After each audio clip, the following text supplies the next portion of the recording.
I never made it, but I know what it takes. I'm motivated by a mix of emotion. Got my statement. And either create your own payroll or get onto somebody else's payroll, right? So bless parents, pick them up, right? They put you under pressure sometimes, and certainly when I was starting AIM, I had a job. I was actually at the Ministry of Education. Where's the ministry? That's where I started my career and loved it. And I really stumbled upon AIM. Stumbled upon starting AIM because I volunteered. How many people in here volunteer? Good. I'm happy to hear. Because let me tell you what is a loser mentality. Because we say winning, so we have to know the difference between loser thinking and winner thinking. A loser thinks they have to get paid for everything.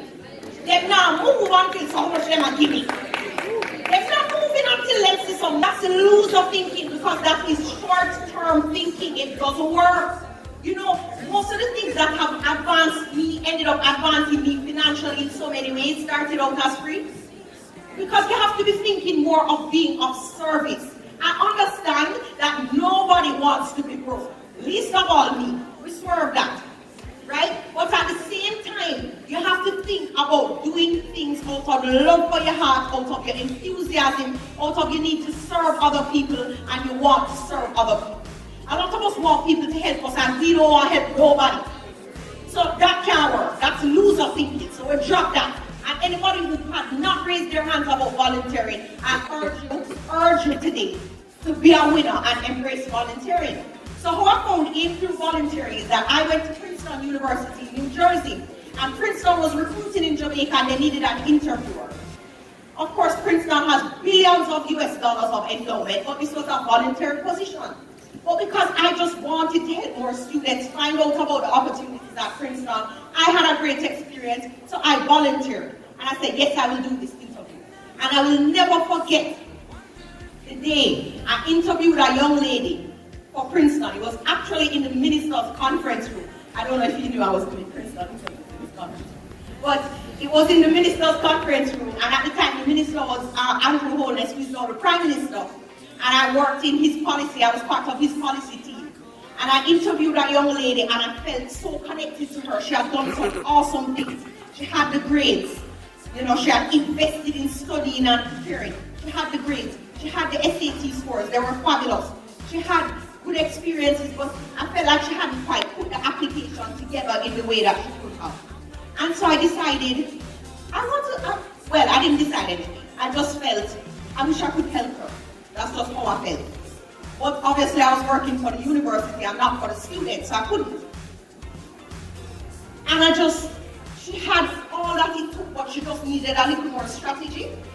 And when she didn't get in, I was like, no, risky hour. I didn't even know that educational consulting was a job. All I knew is that I wanted to help people to get into college. I actually wanted to help people to get scholarships into college as well. Because when I was getting ready to go to college, my father never means no words.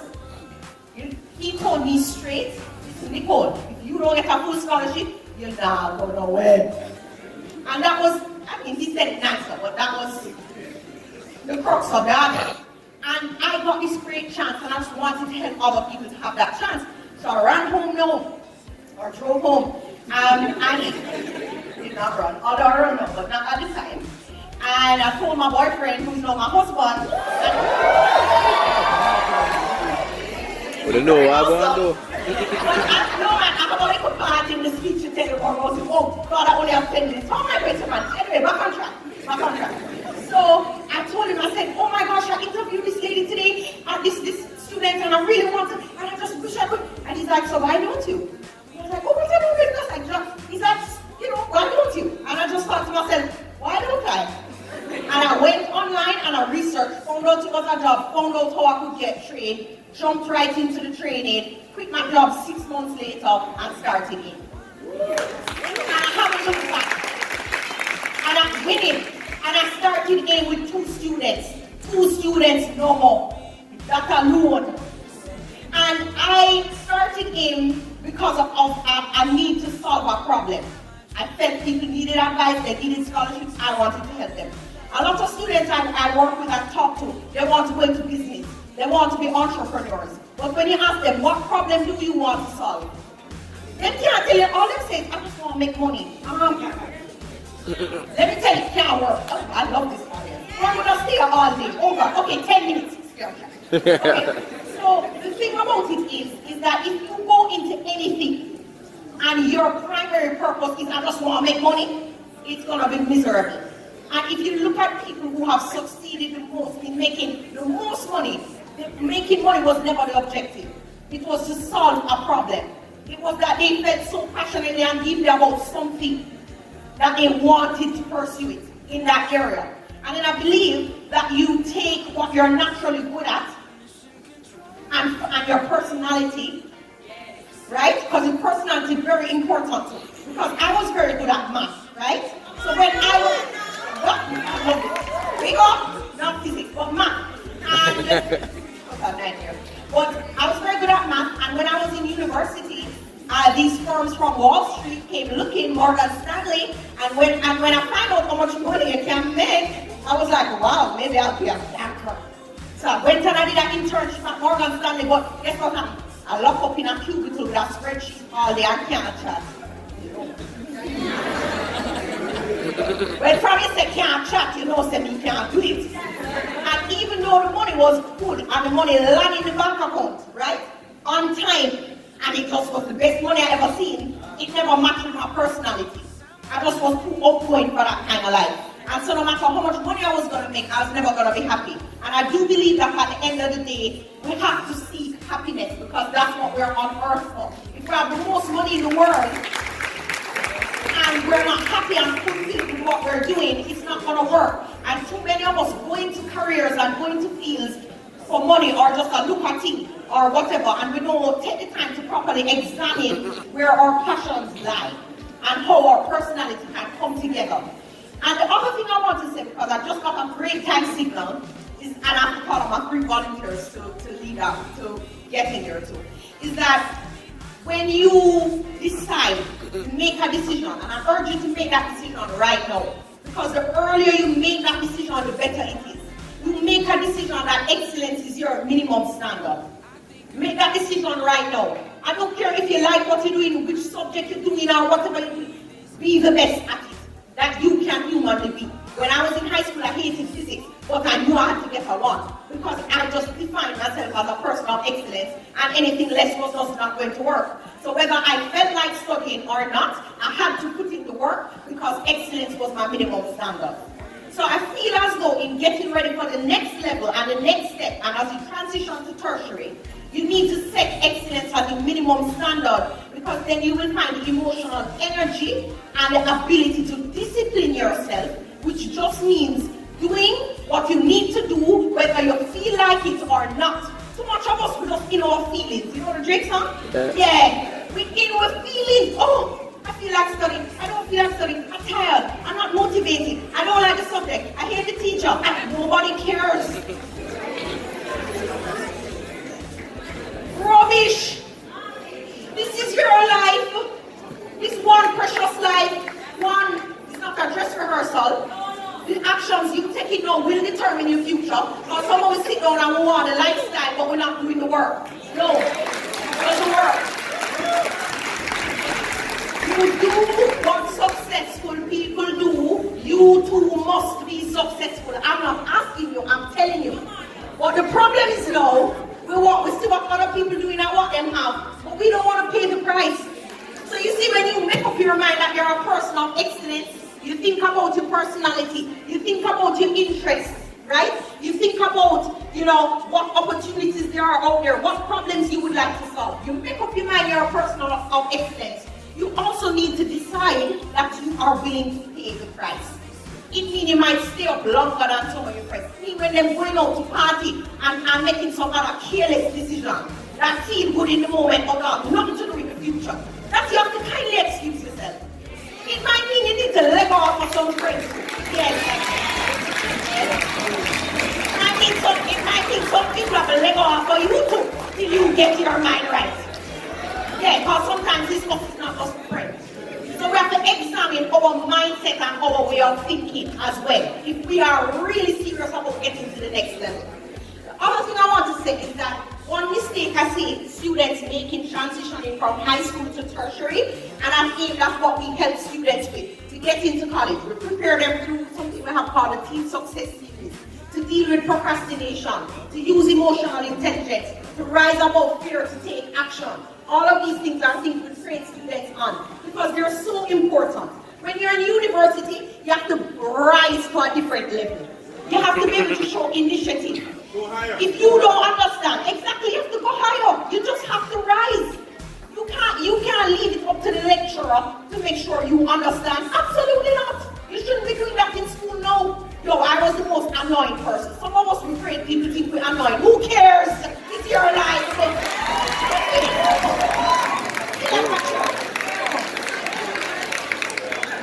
Oh, you don't understand. But you're afraid this person telling you, go study because the things you and you take nice. It's your life. It's your brain. You think that, alright, I'm a UE student, I'm a student. It's not nice. No, The deal, no, science and society. One of the hardest faculties on the classroom.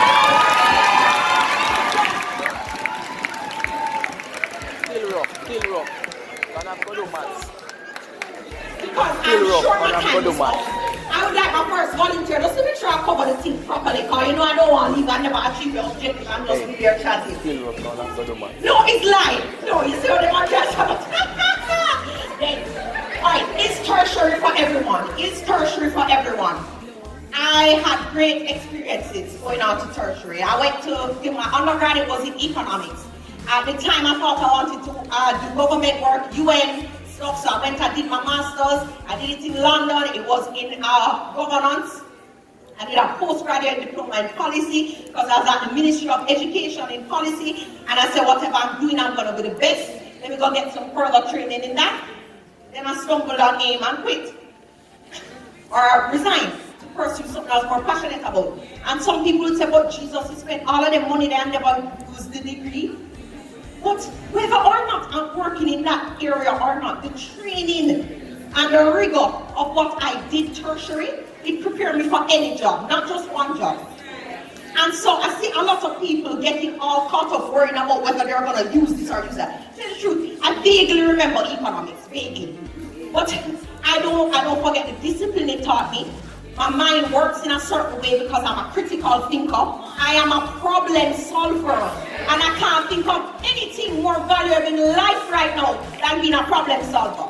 Because problems are a part of life, they're going to keep coming. Your life is not harder than anybody else. Life is very neutral. You might think, oh, these things are always happening to me. And you see successful people, you say, nothing bad do happen today. Okay, it does. It happens to all of us. But successful people have a way of looking at problems, looking for the solutions rather than complaining and focusing on the problem, right? And that's what informs their success. And that's a great part of what my tertiary training taught me.